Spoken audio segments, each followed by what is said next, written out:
one of the things that we get asked all the time is what's going on with Temu and Shein? And it turns out that they've been growing like crazy, but that's about to come to a screeching halt, at least if the US government has anything to do with it. You may know that one of the big reasons that people love Temu and Shein is that they can get stuff very inexpensively and it ships pretty quickly. But it's not shipping from the US. It's coming directly from China. And one of the reasons for that is a loophole called the de minimis loophole in the tariffs and all of the import taxes and things. And basically, any order under $800 can be exempt. So Temu and Shein over the last few years have been able to airship things directly from factories in China to US-based customers. So they can get it to you pretty quickly. You can avoid any of the import duties that you would have, Scott. So if you went to that same factory and you bought 10 t-shirts from them, you'd pay duties and taxes on that if that was over $800. I don't know who's selling $80 t-shirts, but you understand the example, right? Once you go and you try to buy things in bulk, that's when you would pay tariffs, you'd pay import taxes, you'd pay all of that fun stuff. If you're shipping it directly and you're shipping it to an individual, unless their Temu order somehow gets over $800, it's exempt from all of those things. I think the US government is saying, that's enough. We don't think this is how you're supposed to use this loophole. And so what they're saying is they're proposing new rules to get rid of that $800 loophole because of what it's doing, not just to US companies, but because of what it's doing to the air shipping industry. They have tripled in size or more so in the last few years with the number of shipments that are coming in, air freight and air express and all of those kinds of things, because of the shipments coming from Temu and Shein. And so what the US government came out and said this week is that they're proposing some new rules that would limit the number of low-value shipments that can come from China and other places with a few new taxes.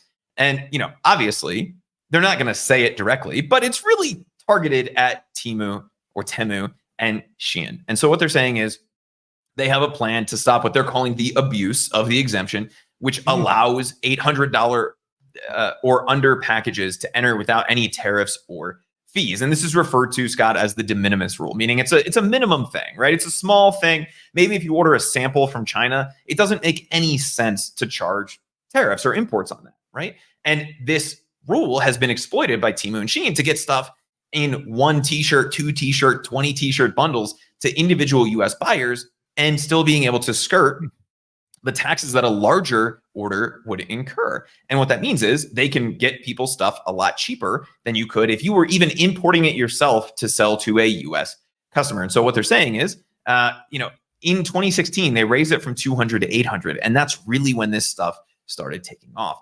The new rule that is being proposed by the current administration is saying basically anything from shoes to machinery and textiles would be removed from that exemption. So if it's a t-shirt or many of the things that people are typically buying on Temu and Shein, which is mostly in the clothing and textile side of things. And we know from the different sellers that we've heard from, right, people who have t-shirt stores in the US are just literally, for lack of a better term, losing their shirts, right, to this exemption. And so they're going after the things that are the most common on these platforms. They're saying it would apply to 70% of textiles and apparel.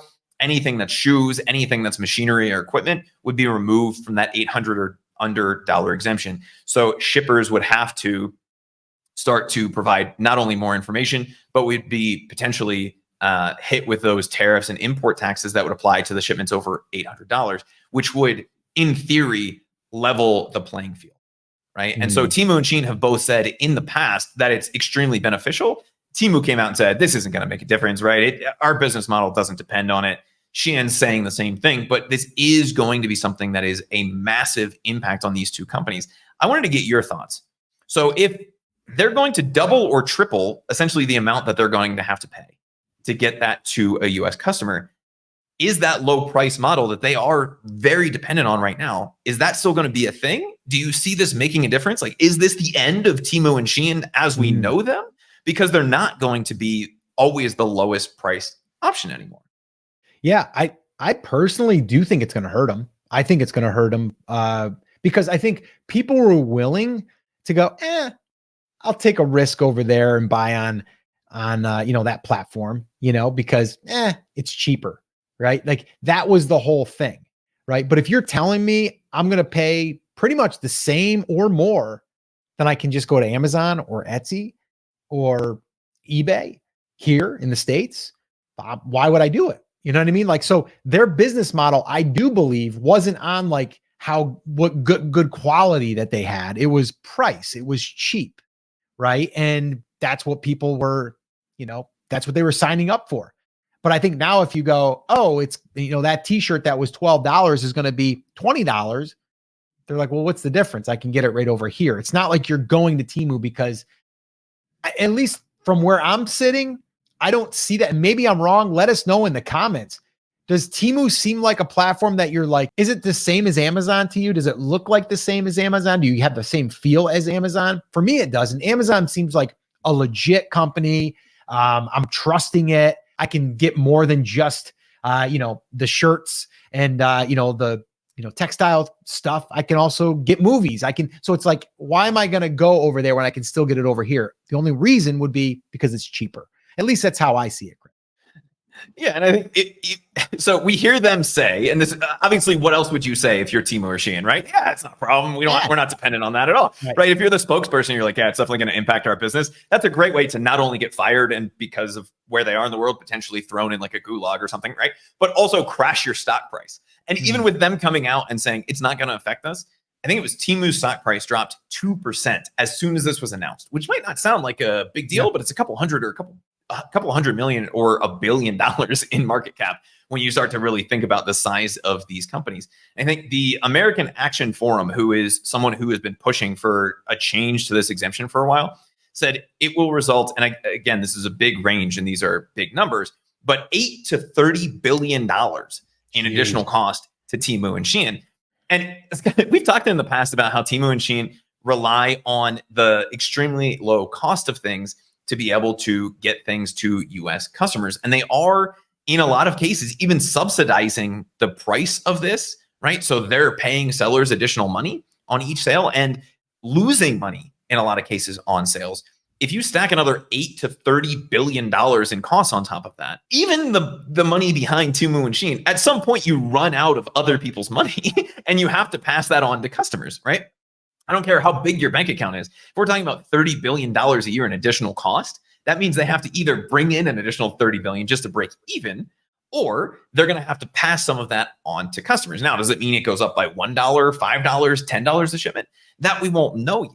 But that additional cost on top of the fact that in a lot of cases, they're already subsidizing the cost by either paying the sellers on the back end or just eating the cost difference between what the seller is charging them and what they're charging the customers to try to gain that market share. The reason both of those sites have been able to grow so quickly and take bites out of Amazon, take bites out of places like Etsy, is because they have that low price model. Scott, do you remember Kmart? Oh, yeah. Right? Where is Kmart now? Do they exist? Yeah, they do not exist. It's been years. Actually, they merged with Sears, right? Yeah. Who also Sears doesn't went out too. Both of them are right? gone. Yeah. And what was Kmart's model? I think it was the lowest price model, right? And they got their lunch eaten by Walmart, who then, turned around and started getting their lunch eaten by Amazon, who then turned around and started getting their lunch eaten by Temu and Shein. Why? Because being the lowest price option is not a sustainable business model.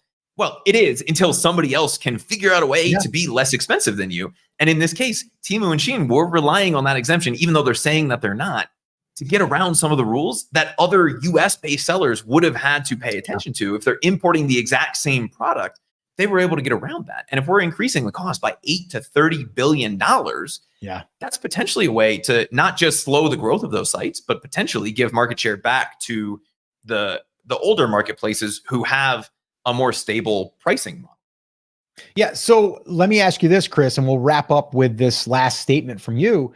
What does this mean for Etsy sellers, Amazon sellers, eBay sellers? What does it mean? What does it mean? Is it good news? Is it going to affect Temu, do you believe? Like, what do you think the future looks like? And I mean, if this bill even gets passed, because we don't even know if it's 100% going to get passed, right? Has it been officially said, or it still has to be voted on, correct? So in the original proposal, it was going to be an executive order. I believe it's a new rule, not necessarily a new law. And so there's two ways that things can happen in the US. The first is with congressional approval, right? They vote on a new law.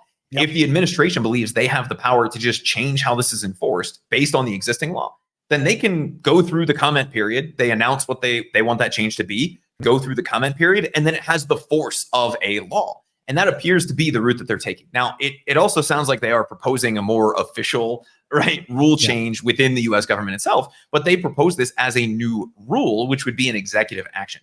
The upside to that is they can get it implemented quickly. The downside to that is a new administration could come in and change that. And we know, the US has an election coming up in just a few months. And so all of that could change, although I doubt it, given both major candidates' positions on what's going on between the US and China from a trade perspective right now. But I think if this were to go into effect, this will have a massive impact on Temu and Shein. Again, we talked about the number that came out of the American Action Forum, $8 to $30 billion. We know that they're already subsidizing orders to get people those less expensive prices. If you start piling more expenses on there, at some point, they start to run out of other people's money and they have to pass that on to customers. When it is no longer the cheapest place to get things, because of the experience, because of the experiences that people have had on both of those platforms. And what you and I have talked about in the past, Scott, is they've done a great job of new customer acquisition. What they haven't done a good job of is customer retention. They can get people to order in a lot of cases once, maybe twice, and then they go, I don't like the quality of what I got. It wasn't worth the price that I was getting. They're running up against two big walls now, especially if this goes into effect. One is they're kind of running out of new customers in the US market because everybody's tried it once or twice and gone, I'm not so sure that I've liked that. So they're going to have to pivot away from the low priced model. What that means for existing e-commerce sellers on Amazon, Etsy, and eBay, I think it's good news. What you're going to see is a lot less spend on the Shein and Temu side, both from their advertising spend. And we've talked about the billions of dollars that both of them have pumped into advertising, and less consumer spend on those platforms, because the real reason people are attracted to those sites is not the buying experience. Let's be honest. It's not the quality of the products. And it's not that they keep coming back because they have really unique things. You can find pretty much everything on either of those platforms on other prices. It's all about the pricing.